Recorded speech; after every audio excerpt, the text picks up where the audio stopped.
Welcome to Man Does Tech, where I solve the problems you didn't even know you had.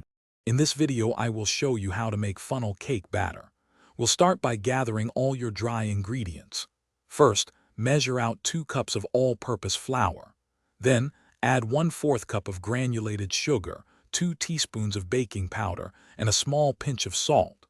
Whisk these together thoroughly in a large bowl, ensuring they are well combined before moving on to the next step. This foundation is key for a delicious funnel cake. Next, let's prepare our wet ingredients in a separate bowl.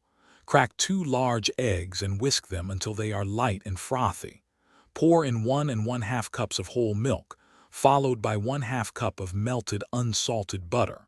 Finally, add 1 teaspoon of vanilla extract for that wonderful aroma. Give these a good whisk until everything is smoothly incorporated. This blend will bring richness and moisture to your batter. Now it's time to combine the wet and dry mixtures. Gradually pour the wet ingredients into the dry ingredients, whisking gently as you go. Be careful not to overmix. A few small lumps are perfectly fine.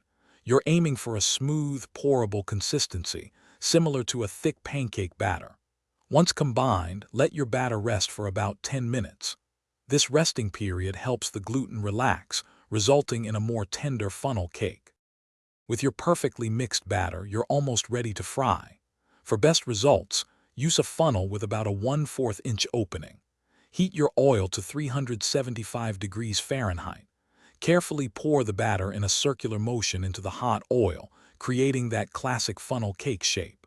Fry until golden brown on both sides, then remove and drain. Dust with powdered sugar and enjoy your homemade treat. Thanks for watching. If you found this helpful, don't forget to like and subscribe.